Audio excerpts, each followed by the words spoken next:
e que essa palavra é uma palavra para te fazer entender, para te fazer processar tudo que você passa e tudo que você vier a passar. Nós precisamos entender que tudo na nossa vida, diga tudo na minha vida, tem um propósito, né? Existem coisas que acontecem na minha vida por minha decisão. Existem coisas que acontecem na minha vida por acidentes. E existem coisas que acontecem no mundo que vão influenciar a minha vida. Então vamos caminhar por aqui. João capítulo 16, versículo 33. Diz a palavra do Senhor. E eu não passei os versículos porque eu orei que vocês estivessem em espírito comigo hoje. Igual vocês estavam ontem aí. Ontem eu pensava no versículo que você já colocava. Parecia uma telepatia, viu? Amém? Vamos lá. Eu lhes falei tudo isso para que tenham paz em quem?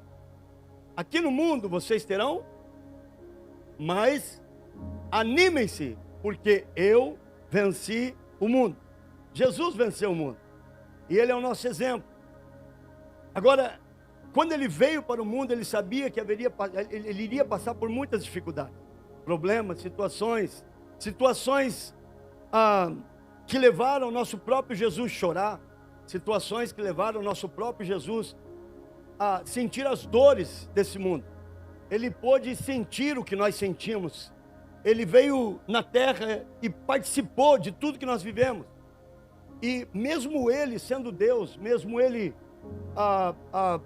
mesmo sendo o nosso Jesus, o nosso mestre, o mestre dos mestres, Ele encontrou aflições, Ele encontrou problemas, Ele encontrou dificuldades, Ele encontrou situações do qual fez um versículo como esse trazer a nós. Eu venci, ou seja, eu passei por dificuldades. Muitas vezes, quando nós passamos por dificuldades, nós olhamos para nós e nós já começamos a pensar assim: eu estou passando por dificuldade porque eu errei. Eu estou passando por dificuldade porque eu não sou um bom administrador, porque eu não sei tomar decisões corretas. E não, na verdade existem situações que nós passamos que elas vêm, elas caem na palma das nossas mãos, né? Eu lembro o Léo, cadê o Léozinho? O Léozinho está aí? Está lá trabalhando? O Léo, quando chegou aqui, nós oramos para ele comprar um carro, e ele começou a procurar esse carro, e eu entendo um pouco de mecânica, porque eu trabalhei, e nós começamos a olhar, e o dinheiro que ele trouxe, assim como todo mundo quando vem com dinheiro preparado para comprar um carro para trabalhar, né? E nós olhamos uns 8, 10 carros. O carro que ele decidiu, já estava desesperado pelo carro. O carro deu problema no primeiro mês. E ele nunca tinha tido o carro. E quando veio ter o carro deu problema. Eu estava no Brasil quando o carro deu problema. E aquilo gerou uma dívida e gerou um problema. E eu chamei ele, eu falei: filho, você está sendo fiel? Ele falou: estou. Aprendeu aqui conosco, sendo fiel, sendo dizimista, vindo na igreja, fazendo a vontade de Deus, e passou por uma situação. Aí comprou, vou resolver o problema. Estou falando hoje com você, Léo. Tua mãe está online conosco, né? Eles são amigos nossos de infância. A esposa, a mãe do Léo é amiga da minha esposa de infância, cresceu junto. E ele, então, o carro dele ia ficar 1 mês, 2 meses para consertar. Ele resolveu comprar o segundo carro até arrumar o primeiro. Comprou o segundo e quebrou na semana seguinte. Quer dizer, existem situações que nós passamos para nos ensinar. Existem situações que muitas vezes, por mais que você tenha muitas pessoas ao teu redor tentando te ajudar, mas você cai dentro delas. Existem problemas que vêm na nossa mão e muitas vezes a gente não buscou aquele problema, a gente não queria passar por esse problema. Mas é nesse ponto que eu quero trazer algo muito valioso para todos nós, né? Jesus, ele nos fala que ele passou por situações e que nós também passaríamos por situação. Existem situações que não adianta nem você orar, dizer: Jesus, passa de mim esse cálice. Não adianta, ela vai vir, você vai ter que atravessar. Por quê? Porque este problema tem um propósito. Diga: os problemas que eu passo têm propósito. Tiago capítulo 1, versículo 2 e 4. E depois 1 Pedro capítulo 4, 12 a 13. Mas vamos para Tiago. Tiago 1, 2 e 4. Meus irmãos, considerem motivo de grande alegria o fato de passarem por várias provações. Isso aqui parece um, o que é isso aqui, né? Considere muita alegria, considere motivo de grande alegria, não é nem alegria, é grande alegria, sempre que passarem por qualquer tipo de... Mas o que a gente faz? A gente não fica triste, a gente fica grande tristeza. Porque ninguém gosta de passar problema, essa é a realidade. Agora vê o que o próximo versículo diz. Pois saiba que quando a sua fé é provada, a perseverança, diga perseverança, ela tem uma oportunidade de crescer. Eu vou ler na minha versão aqui. Que prova, por passarem por várias provações, porque saiba que a prova da sua fé produz perseverança. E o próximo versículo, e a perseverança deve ter ação completa, para que vocês sejam maduros, íntegros, sem que falte a vocês coisa alguma. O problema, ele tem um objetivo na minha vida. O problema, ele tem um objetivo. Qual que é o objetivo quando nós olhamos para esse versículo? Para que eu seja completo. Eu cheguei nos Estados Unidos há quase 26 anos atrás. Esse ano completam 26 anos. E imagina o que seria eu, qual tipo de maturidade eu teria se eu não tivesse passado por inúmeras situações que eu passei. Como é que eu encararia esta vida? Porque o problema me faz madurar, o problema ele completa em mim, o problema ele me faz ser completo. Para que ser completo? Porque toda vez que você passar por um problema, você vai, eu costumo dizer, eu já tive várias palavras, pregações sobre isso, eu falo que a vida ela tem muitas, chamamos isso em português, charadas. Charadas é aquela que você tem que olhar e você tem que buscar a solução daquele problema. É uma brincadeira que nós fazemos no Brasil, e descobrir algo, qual é a saída dessa situação. Tem uma caixinha que eles dão pra gente, que a gente tinha que descobrir como abre ela. E a caixinha é simples de abrir, e você fica com ela para abrir. No final, quando você abre, leva um choque, porque ela é uma brincadeira. Agora eu contei. Mas o grande ponto é que os problemas vêm na nossa vida. Vocês lembram quando vocês iam na escola? Na minha época, primeiro, segundo, terceiro ano, tinha problemas para ser resolvido. Então ele contava ali uma história e você tinha que achar a solução daquilo ali. Está comigo não? Problemas fazem parte da nossa vida. E problemas vêm para nos fazer completos. Problemas vêm para nos madurar. O casal que não passa problema nunca vai ser um casal maduro. O ministério que não passa problema nunca vai ser um ministério maduro. Um dono de companhia que não passa problema nunca vai ser um businessman, um empresário maduro. Se eu não tivesse passado pelas crises financeiras, eu não saberia hoje, talvez, lidar com os problemas que eu lido hoje. Está aqui, igreja, comigo? Agora, o que é que eu tenho que ter? Quando eu estive no aniversário do apóstolo, ele falou uma palavra que realmente tocou meu coração, que hoje eu posso entender, e que talvez há 10 anos eu não entenderia. E ele disse, no problema você tem que ter paciência. Diga comigo, paciência. Porque o problema, ele faz você tomar decisões equivocadas. E uma das coisas que o problema faz conosco é nos levar, nos fazer correr. Não, eu quero correr desse aqui. Eu não quero esse problema. Lembra o dia que me tiraram do altar lá no Rio de Janeiro? A primeira coisa que veio na minha mente é dizer assim, eu vou sair disso aqui, eu não preciso disso. Que humilhação é essa? Mas aquilo não era uma humilhação, aquilo era para me preparar, eu precisava madurar. Está aqui, igreja? Eu preciso entender que as coisas caem na minha mão para mim resolver. E eu, com meus filhos crescendo, nós compramos aquele cubo. E eu vinha com o cubo e eu dava para eles, e eles pegavam o cubo e desistia, voltava de novo. Eu digo, não, vocês vão aprender esse cubo. Hoje tem YouTube, é fácil, né?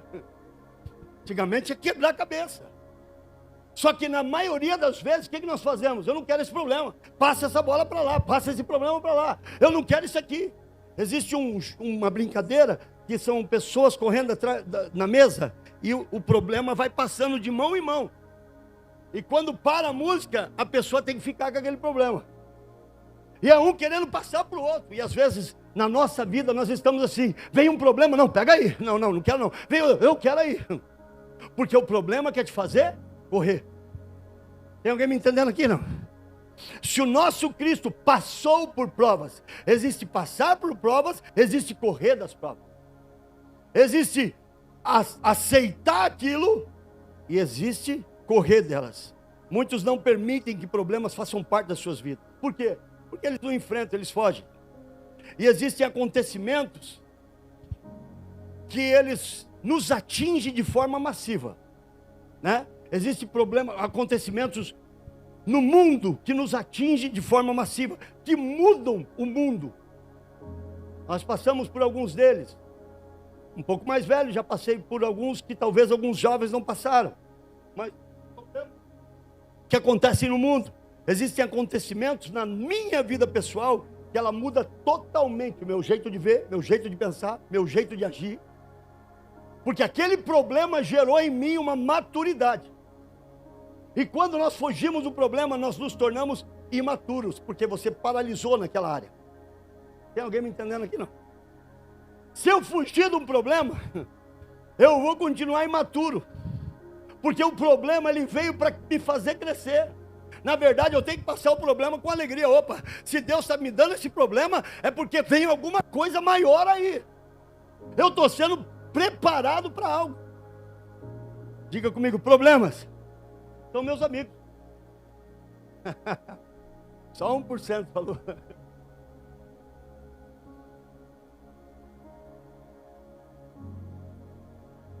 Que amigo, pastor? Problemas são nossos amigos. Deus nos fez, homens, mulheres, na nossa mente, é uma mente extraordinária para poder resolver problemas. Quando os problemas vierem, vamos ter que achar solução. Um pai de família, quando ele tem filhos, agora vem os filhos. E agora não é só os problemas dele. Ele tem os problemas dele, tem os problemas da esposa, tem os problemas dos filhos. E quanto maior o teu nível de liderança, se você é um empresário, você vai ter funcionários. Agora, parte dos problemas desse funcionário também são seus. Se você é líder na igreja, parte dos problemas da liderança são problemas seus. E quanto mais Deus depositar em você, mais o teu nível de maturidade tem que ser maior. E aqui está um grande detalhe. Quando você alcança, por isso muitas pessoas, eu quero acertar na loto, de um dia para o outro, só que não tem maturidade para aquilo.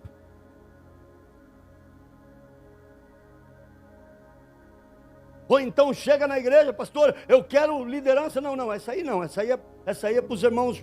Não, eu quero uma coisa mais... Mas não tem maturidade. Quando chegar aqui não vai aguentar, porque o nível de maturidade para você aguentar, eu digo muitas vezes, eu me coloco olhando para o apóstolo, olhando para o bispo Palarone, olhando para o apóstolo Jair. São líderes e pastores de muitas pessoas. Eu fico pensando, nível de maturidade deles, o que eles passaram para chegar lá.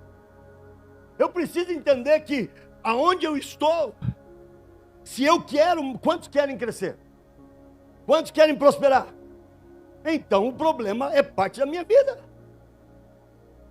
E eu vou fazer o que com o problema? Eu vou colocar ele no bolso e dizer, quer saber, eu vou ignorar esse problema, não vou fazer nada, eu vou fugir. Eu não posso ir para o próximo nível. Porque toda vez que você fazia uma classe, vou voltar na minha época, né? Primeiro, segundo, terceiro, oitavo, aí segundo grau, primeiro, segundo, terceiro. Quando você ia para o final do ano, tinha o provão. E vinha aquele provão, o provão você tinha que cumprir todas as notas. A escola hoje está mais fácil que antigamente, pelo menos eu acho. E se você não passava, o que você tinha que fazer? Voltar lá no ano e repetir de novo. Os estudantes de hoje não conhecem isso, né? Hoje quase ninguém reprova.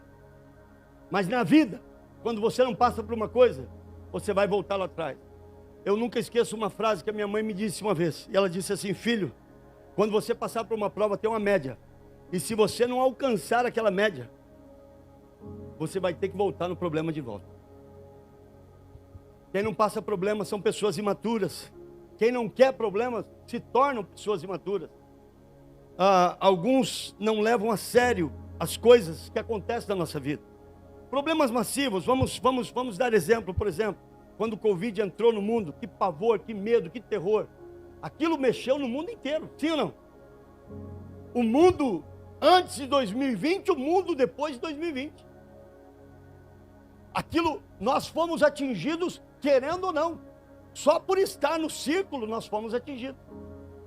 Então são problemas massivos que nos encontram. Estatísticas dizem que 40% a 60% dos cristãos, após a pandemia, não voltaram mais. Eu pessoalmente estive na Calvary, sou amigo dos pastores e alguns líderes ali. E ele falou: pastor, olha que templo lindo. E eu olhei aquele santuário grande. E eu falei: pastor, enche isso aqui. Ele falou: antes da pandemia, tinha 7 cultos. Agora tem 3. E não é bem cheio. Uma pandemia fez pessoas desistirem de Jesus. Problemas são para nos aproximar de Jesus. Mas quando eu deixo o problema, fujo dele, então eu vou fugir também da presença de Deus. E o que isso gerou no mundo hoje? Fiz pesquisas. Existem esses acontecimentos que tomaram de formas inesperadas todo cidadão dessa terra. O que gerou 40% ou 60% de pessoas fora das igrejas? O número de divórcio, o número de suicídios, o número de brigas, o número de confusão, consumo de drogas aumentou drasticamente.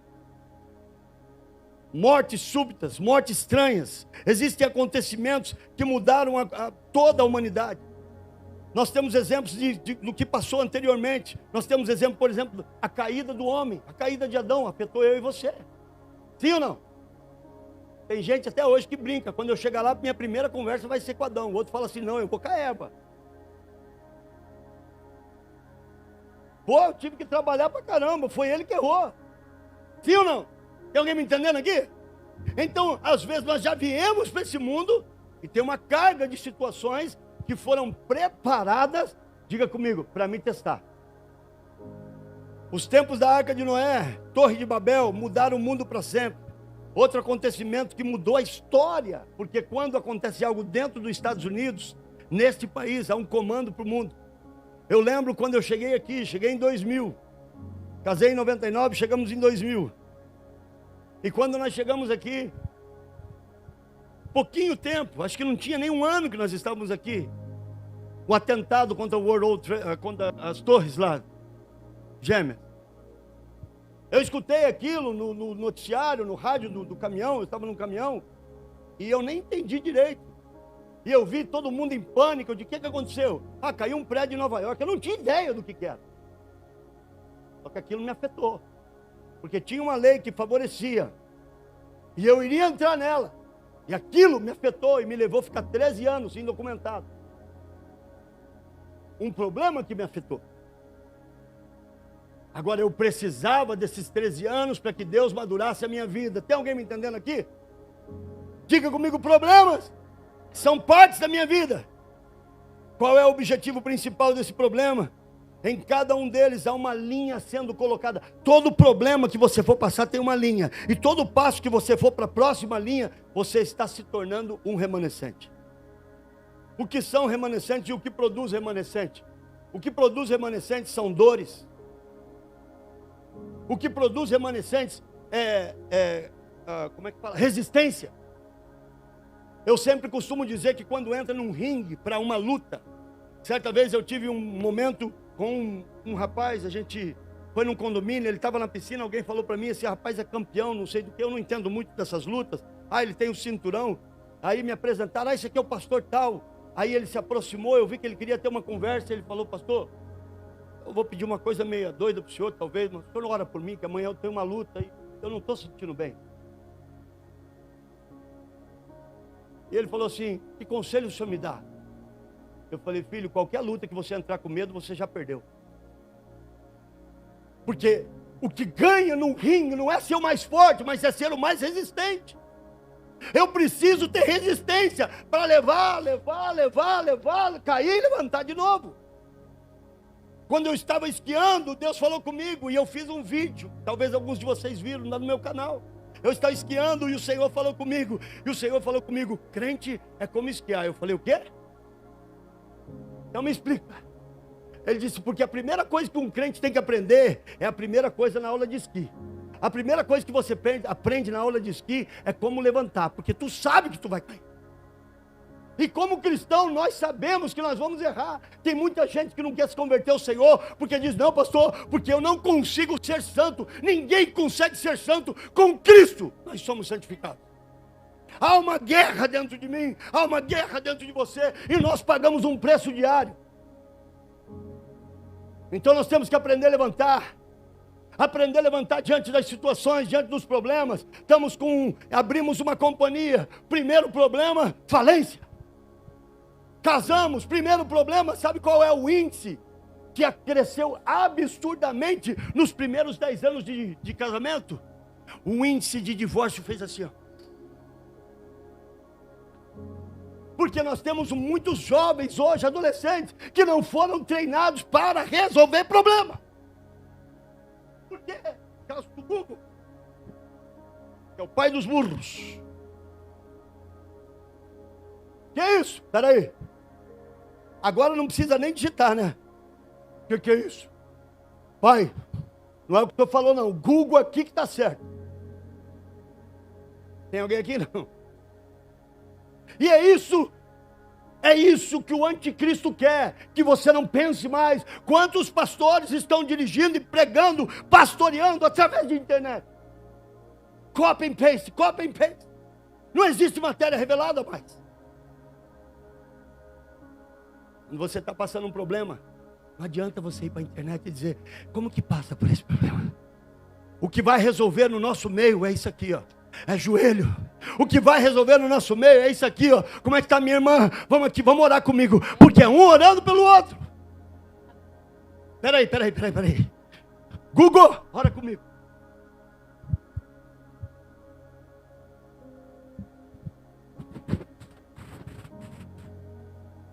Tem alguém me entendendo?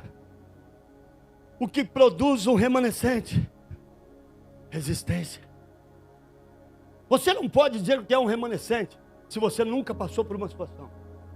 E quem passou por uma situação sabe ter paciência com aquele que está passando. Porque uma das coisas que o problema traz em nós, ele te forma sentimentos. Você passa a ser mais sentimental. Quando você começa novo, pecou, vai para lá, irmão, vai. Quando você passa por situações, pecou, já passei por isso, me dá a mão aqui, vamos embora. Uma pessoa imatura, ela sempre vai viver julgando.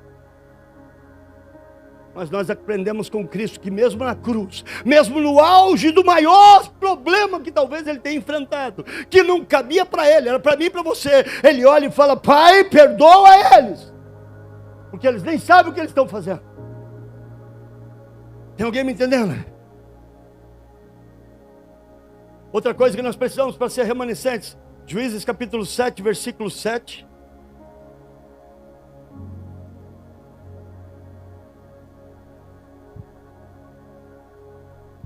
Uma grande guerra, um grande problema. Sabe qual que é o problema? Quando nós colocamos o problema maior que o nosso Deus.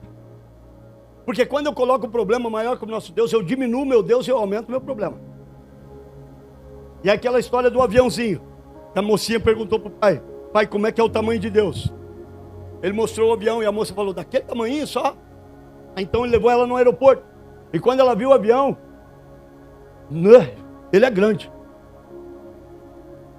Aí esse pai fala, quanto mais distante você estiver de Deus, menor é Deus para você. Quanto mais próximo você estiver de Deus, maior é Deus para você. Nós precisamos estar perto de Deus. Dá para dar um glória por isso? E aqui tinha um homem com um grande problema, Gideão. E ele tinha um grande número de soldados. Às vezes nós confiamos nos soldados, mas não são os soldados que nos dão a vitória. Às vezes nós confiamos no nosso dinheiro, mas não é o nosso dinheiro que nos dá a vitória. Às vezes nós confiamos na nossa sabedoria, mas não é a nossa sabedoria que nos dá a nossa vitória. Por mais que tenhamos os melhores conselheiros do mundo, por mais que tenhamos o maior dinheiro do mundo, por mais que nós fomos o mais preparado possível do mundo, os problemas têm que ser resolvidos para um cristão com Deus. Eu tenho resistência com Ele. E Gideão, o Senhor disse a Gideão: com esses 300 homens eu livrarei Israel e entregarei os medianitas às suas mãos. Mande os demais para casa. Aqui me mostra uma coisa. Muitos voltaram. Um grupinho pequeno de 300 que ficou. Se você quer ser um remanescente, tem a posição remanescente. Soldado tem posição. Soldado não anda chorando toda hora. Soldado não anda reclamando toda hora. Ó céus, ó vida, não dá. Pastor, não me põe aqui porque é esse problema. Não é para brigar. Pastor, esse casamento não dá. Esse não dá. Imigração não dá. Tudo é problema. Posição de remanescente, posição de soldado. Eu sei em quem eu tenho crido. Tudo eu posso naquele que me fortalece. Se Ele me mandou, Ele está comigo, aí vai acontecer. Versículo 12. Mas pastor, era um probleminha. Gideão estava. Era um probleminha pequeno. Versículo 12, mesmo capítulo 7, 12. Depois 17, 18. Os exércitos de Midian, de Amaleque e dos povos do leste cobriam o vale como uma nuvem de gafanhotos. Seus camelos eram tão numerosos como grãos de areia na praia, impossíveis de contar. Os miles que ele mandou embora também não resolveria, porque a coisa aqui era grande. Gideão foi esperto, falou: pai, aqui tem 20 e poucos mil. Eu sei que eu não vou poder com esse grupo todo, então me dá a estratégia. A primeira coisa que Deus falou para ele: diminui o povo. Senhor, tem certeza? Eu quero só soldado. E Gideão faz a prova que Deus deu. E sobrou quantos? 300. Versículo 17, versículo 18, por gentileza. Olhem para mim, disse ele. Quando chegarmos à beira do acampamento, façam o que eu fizer. Com quem Deus estava falando?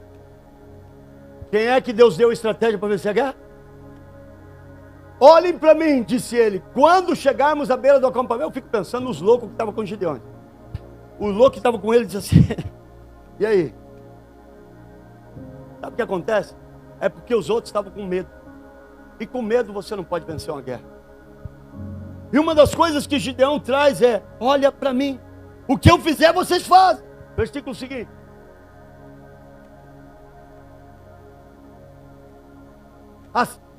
Que eu e todos os que estiverem comigo tocarmos as nossas trombetas, toquem também as suas ao redor de todo o acampamento e gritem: pelo Senhor e por... A gente precisa resolver algumas coisas. Quando Deus coloca um líder na igreja, quando Deus coloca um homem de negócio num negócio, quando Deus coloca um homem para ser o pai da família, a vitória é do Senhor, mas a vitória também é nossa. Que nós temos um ministério, KJFM. Nós vamos ganhar almas pelo Senhor e pela KJFM, por essa família que nós temos. Só que isso, muitos querem vencer a guerra sozinhos. E há um ditado em português que uma andorinha sozinha não faz verão. A Bíblia ensina isso em muitas passagens. Eu preciso entender uma coisa: eu preciso desse irmão da direita, eu preciso desse irmão da esquerda, e quando eu não quero, é uma questão de orgulho meu. Então aqui eu vejo duas situações: uma é ser soldado, uma é ter resistência, uma é não ter medo. Eu estou contigo, nós vamos entrar. E a outra é se submeter. Conhecidos até hoje como os 300 Gideões que conquistaram. Uma crise irá definir quem está com você e quem não está com você. Eu vou repetir, uma crise irá definir quem está com você e quem não está com você. Tem muitas pessoas que casam por dinheiro, e quando vem a primeira dificuldade financeira, acho que não sei quem pregou aqui esses dias que falou sobre isso. Casou, prosperou, aí troca a esposa por uma mais nova, aí perde o dinheiro, depois a outra fala assim, ó.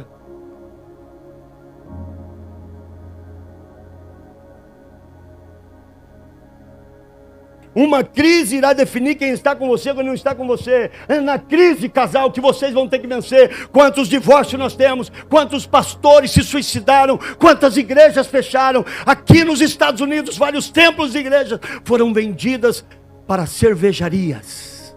Se você não pesquisou isso, pesquise. É um momento que a crise está aumentando. Por quê? Porque vem uma grande colheita. Então o nível de crise é outro, o nível de problema é outro, o nível de pressão é outro. E se você é chamado para ser o remanescente, deixa eu dizer uma coisa para você. É uma coisa que me chama a atenção. Por que será que toda grande guerra só tinha um grupo pequeno?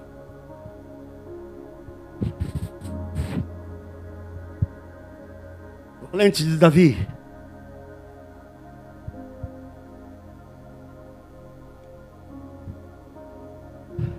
Romanos capítulo 5, versículo 3 e 4. Uma crise irá definir se você é ou não um remanescente. Uma crise irá definir o seu caráter. O seu caráter será colocado em prova na hora da crise. Sabe, porque no matrimônio, uma briga começa, numa igreja, existe problema e situações que começam. Existe. A gente está lidando com pessoas. E aí, nessa hora da crise, o que você vai fazer? Ou eu desisto ou eu fico.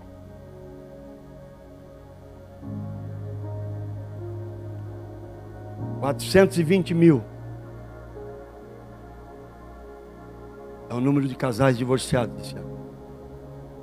Ano 2022. Pesquisa do Brasil. 420 mil casais divorciaram. Você está casado? Dê glória a Deus. Você venceu. Igrejas, o povo está preferindo mais ser pastoreado pela internet. Companhias que fecham no primeiro ano. Pesquise para você ver. A maior percentual de companhias que fecham no primeiro ano. Primeiro porque abre sem perguntar para Deus. Segundo que não tem resistência alguma. Isso aqui é um altar. E ontem nós trabalhamos muito nesse altar durante todo esse mês. O meu trabalho é manter esse altar puro, santo. Todo líder tem que estar na frente. Gideão disse, faça, olhe para mim, eu tenho que estar na frente. É um requisito de todo líder. Pastor, eu quero ser líder. Aprenda a andar na frente. Aprenda a colocar o teu peito para levar a primeira flechada. E quando vir a flechada, não pare, continue correndo, porque se você parar, você para todos. Tem alguém me entendendo aqui? Na tua posição, exerça o teu propósito. Se você é chamado para pastorear a tua casa, pastoreie a tua casa. Se você é chamado para colocar em ordem a tua casa, coloque em ordem a tua casa. Se você está errado, conserta a tua vida. É um tempo de conserto. Porque só um grupo de remanescentes que vai subir.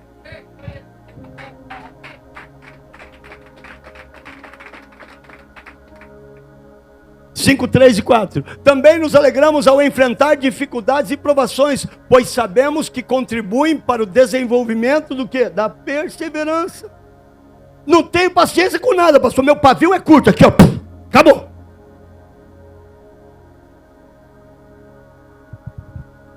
E aí queremos achar uma justificativa.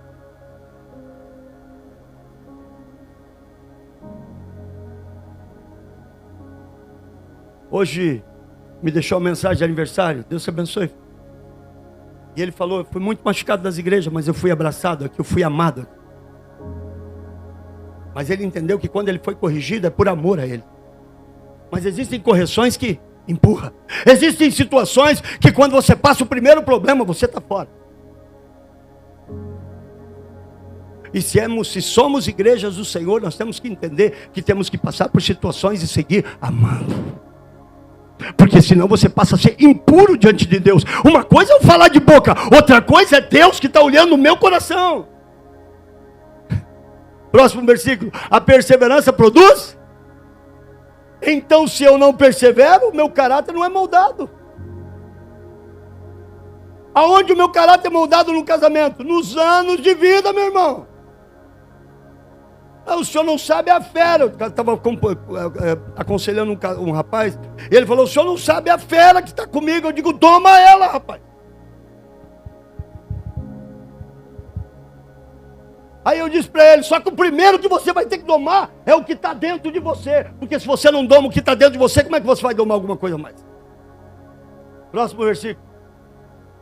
A perseverança produz caráter aprovado, o caráter produz aprovado, fortalece a nossa esperança.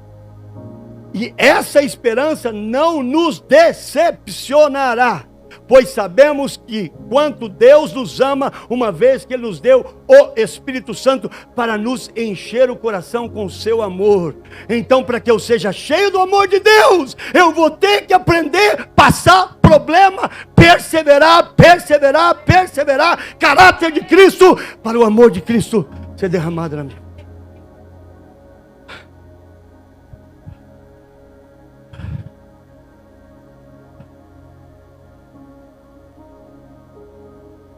Se coloca de pé em nome de Jesus.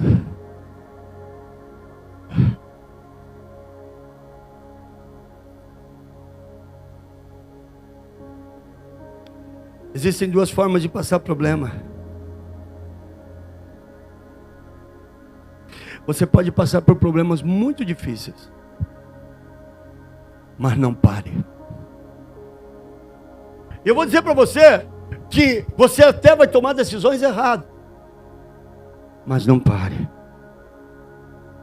E uma coisa que nós temos que ter é aprender a nos humilhar da presença de Deus, dobrar os nossos joelhos da presença de Deus. Hoje eu entendo porque Deus fala na sua palavra para que os jovens busquem os anciões da igreja e se aconselhem. Mas existe tanto ancião imaturo. Eu conheço gente de 50, 60 anos totalmente imaturos. Conheço jovens de 20, 25 dando surra de maturidade. Inteligência não tem nada a ver com maturidade. E quando nós olhamos isso para o cristianismo, eu vou aprender a ser maduro com Cristo, com o Espírito Santo. Pastor, eu não aguento mais. Já passei por isso. Uma certa vez no início da igreja, três, o pastor Israel vai dar risada agora. Era tanto problema. Eu cheguei naquele corredor ali, eu não lembro para quem que eu liguei.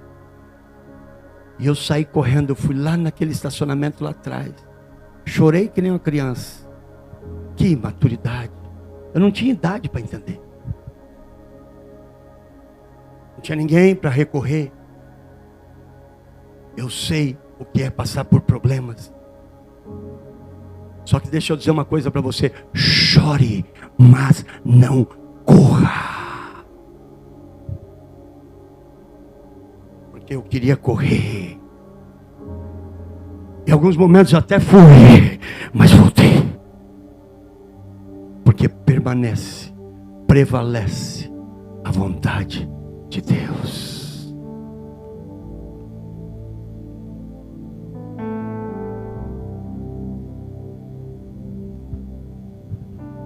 Levante a mão comigo.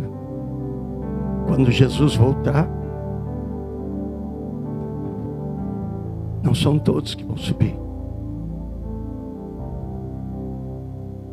A Bíblia é bondosa em algumas áreas, porque ela mostra 10 virgens, dizendo que são prudentes e ficam imprudentes.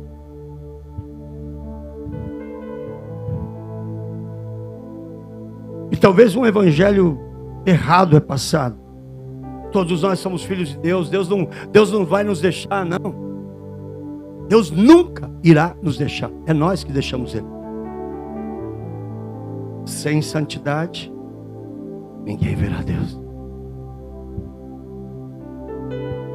E a quebra da minha santidade pode estar relacionada à minha desobediência.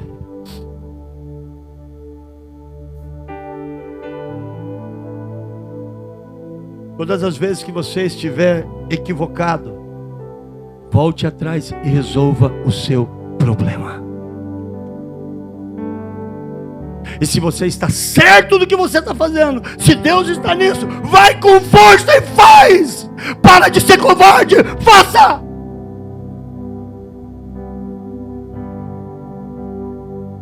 Mas se você tem dúvida, não faça, recue!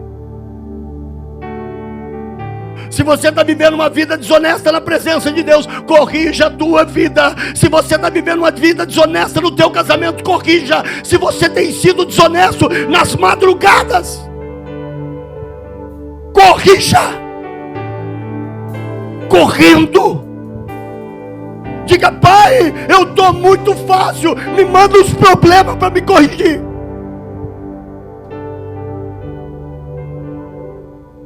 Eu vou dizer para você que foi orações que eu fiz. Quando eu passava pela minha fase, eu dizia: Senhor, o que o Senhor quiser mandar, que seja tijolo do céu, mas eu me recuso a correr, e quando eu tenho que perseverar. E existem problemas que você vai ter que passar sozinho. Tem marido, desculpa, posso pregar? Tem marido que não pode passar problema.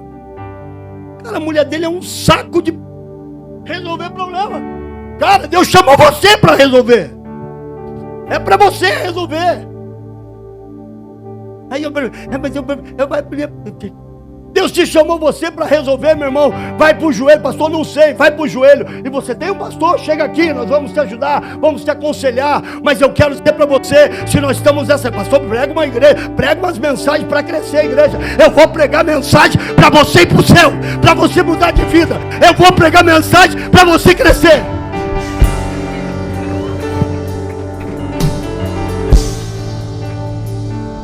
Eu nunca vou compartilhar com o erro. Nem comigo, nem com a minha esposa, nem com os meus filhos, nem na minha casa. Eu não vou compactuar com o erro. Eu não vou falar algo para te agradar e desagradar o meu Deus. E tampouco vou pedir perdão por obedecer a voz dele. Porque se eu falar uma coisa para você de mim, eu vou prestar conta para ele. Quando eu falo com você, eu ouço dele primeiro.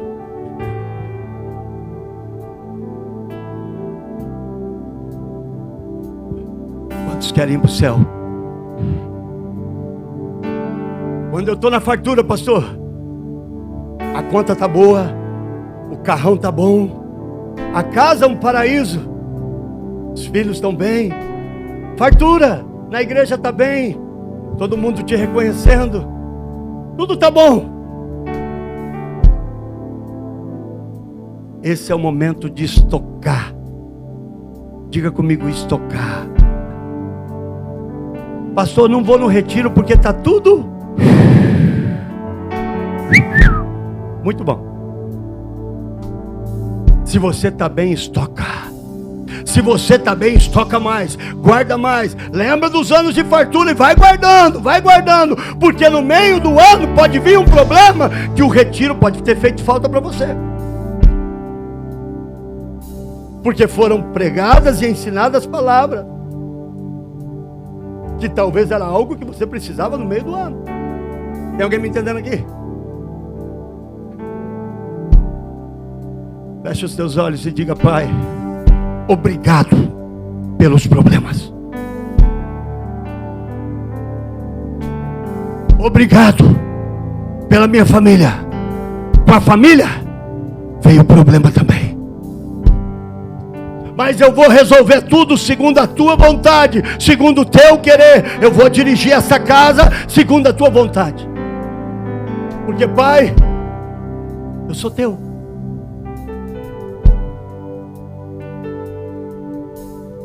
Eu sou teu.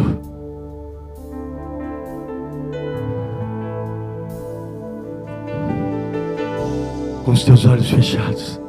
Comece a colocar os seus problemas na mão de Deus.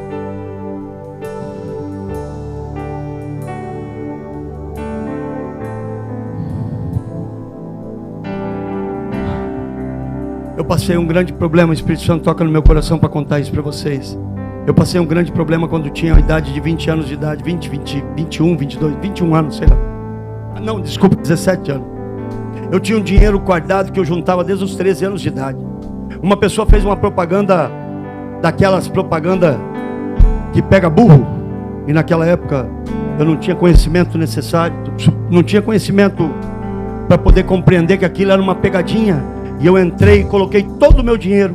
Era um consórcio de uma companhia que não existia. E eu coloquei todo o meu dinheiro naquele consórcio. Eu dei um lance. Eu queria comprar um caminhão.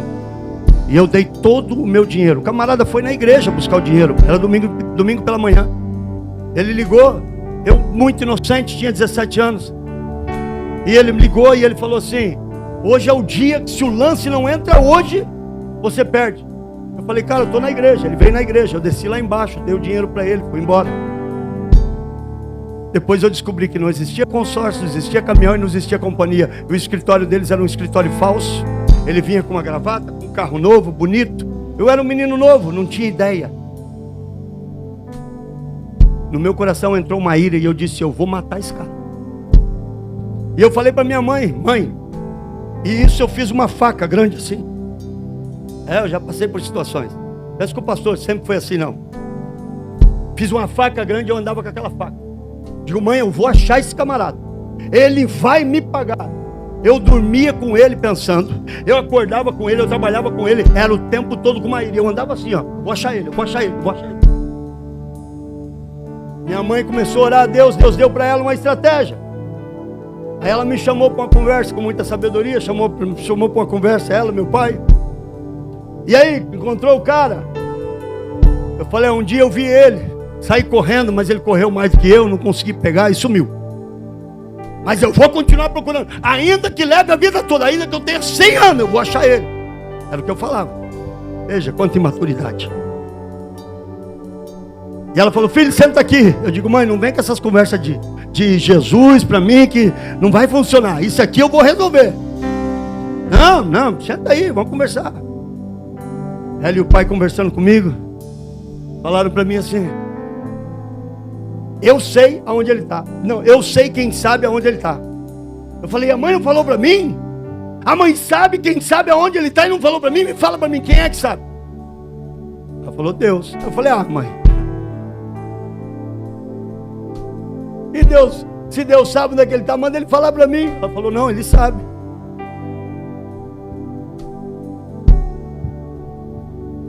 E aqui tem duas situações para você. Você pode viver a tua vida toda, ou você pode pedir para Deus resolver isso. Eu falei: mãe, Deus é muito bonzinho. Deus não vai resolver isso, mãe. Deus é de misericórdia, Deus é bonzinho. Isso não. E a mãe falou para mim assim: olha, talvez você vai a 100 anos e você não vai encontrar ele. Então é melhor você colocar na mão de Deus. E eu tenho certeza que Deus vai encontrar ele e vai resolver isso para você. Passou uns 6 meses a mãe cozinhando isso comigo, falando. Um dia eu falei, já cansado de procurar o rapaz, eu falei: mãe, se eu colocar na mão de Deus, ele vai resolver? A mãe falou: vai. É certeza? É. Te dou minha palavra que ele vai resolver. Eu falei: beleza. Então vamos fazer, o que tem que fazer? Aí ela falou assim: para colocar na mão de Deus tem que tirar da sua. Eu falei: começou a complicar. O que a mãe está querendo dizer? Me traz a faca. Se você vê ele na rua, você já colocou na mão de Deus, você não pode fazer nada. Você já colocou na mão de Deus. Fiquei mais uns 2 meses pensando. Digo: ok, resolvi colocar na mão de Deus. Eu achei, ele mudou de cidade, foi para outro estado, porque esse grupo fica assim, de um estado para outro, né? Falei: só tem uma coisa, mãe, eu coloco na mão de Deus com uma condição. A mãe disse: qual é? Eu falei: eu quero ver. Ela falou: vamos colocar isso na oração. Fizemos uma oração, entreguei a faca, tirei do meu coração, tirei aquilo, esqueci. 2 anos e meio depois, já tinha comprado o caminhão, já estava com o segundo caminhão, já tinha funcionário, estava com uma fase muito boa, dinheiro no caixa, tudo muito bem. Parei numa churrascaria com meu funcionário para comer um belo de um espeto corrido. Aqueles restaurantes de estrada. O camarada veio com o espeto, colocou o espeto na minha mesa. Quando olhou para mim, quem era? O cidadão. Eu olhei para ele naquele fim de mundo e eu disse: meu Deus, não é que funcionou mesmo? Aquele cara que andava de carrão está trabalhando aqui agora, assim. Não que seja uma profissão desmerecível, não é isso, mas eu vi ele em uma situação, e agora eu estava vendo ele em restaurante de estrada servindo, e eu disse: uau, trabalhando aqui de funcionário. E ele sumiu para dentro de novo. Ele colocou o espeto, cortou a carne para mim e sumiu para lá. Eu não falei nada, porque eu fiquei até sem ação. No meu coração eu falei: uau, Deus, uau. Já comecei a ficar com pena dele já. Fui embora. E olhei, não vi mais ele no restaurante. Passou 2 meses, parei no restaurante de novo. Cheguei pro dono do restaurante, que era amigo nosso, e falei: vem cá. Um dia eu parei aqui, parou um cidadão, e ele veio, me serviu, não vi ele voltar mais. Parei aqui várias vezes, nunca mais vi o cidadão. Ele disse, eu falei: o que aconteceu com esse cidadão? Ele falou assim: rapaz, eu tenho que te perguntar para você. Aquele cara entrou aqui, pediu trabalho. A única pessoa que ele serviu foi você. Ele voltou, depois de servir você, ele voltou lá na cozinha, largou o espeto e saiu. A última coisa que eu ouvi é aquele andarilho de rua. Virou um homeless. Nesse dia eu aprendi que nem tudo você pode colocar na mão de Deus. Por isso que Jesus falou: Pai, perdoa eles. Aprenda a amar. Aprenda a passar problemas. Aprenda a resolver charadas. Aprenda a abraçar o teu casamento. Se você está num casamento, eu te digo com todas as forças, a tua mente precisa ser de Cristo, senão você vai cometer erros grandes. Se você está no ministério, não quero mais o ministério, pastor, está aqui. Cuidado.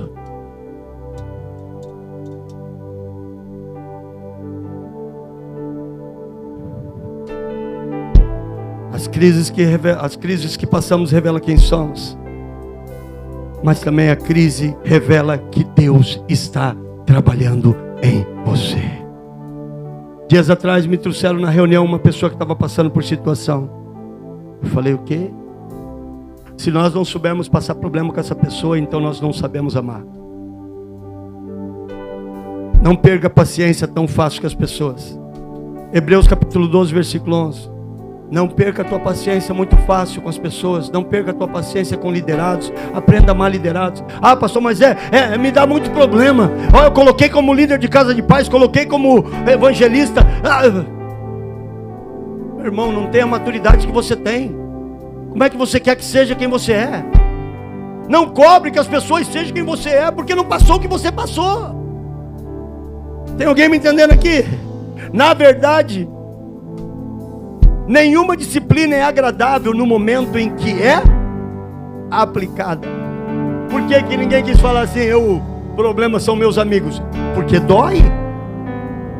Ao contrário, ela é dolorosa.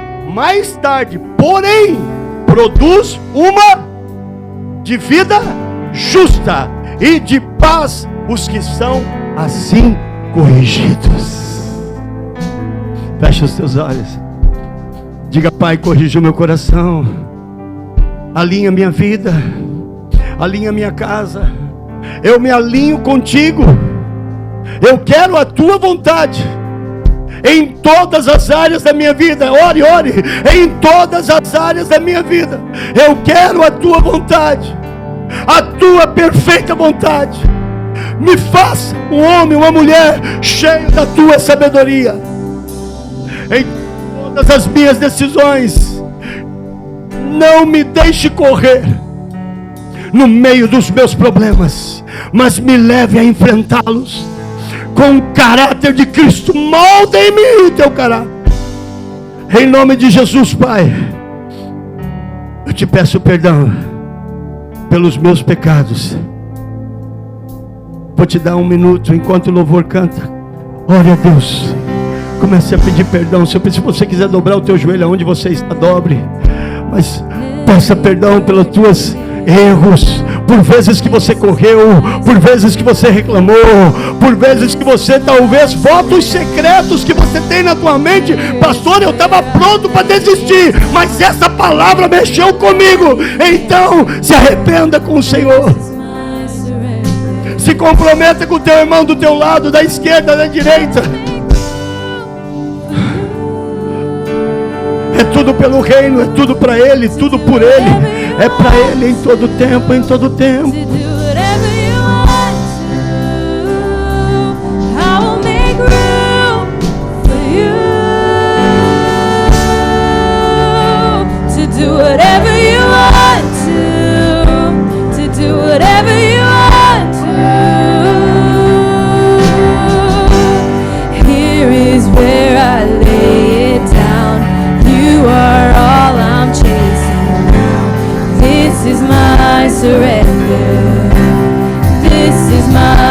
Talvez você está correndo de Jesus com os seus olhos fechados, todos de olhos fechados. Talvez você está correndo de Jesus e você diz: pastor, eu nunca tomei uma decisão decisiva por Cristo, ou quando eu tomei, eu fui empurrado, mas hoje eu quero decidir Cristo na minha vida. Sabe, pastor, mas eu tenho vergonha de ir no altar. Em nome de Jesus eu repreendo todo esse espírito de vergonha. Se você nunca fez isso, faça isso hoje. Dobre os teus joelhos aonde você está, ou venha no altar e diga: eu quero aceitar Cristo na minha vida. Cristo é a única solução.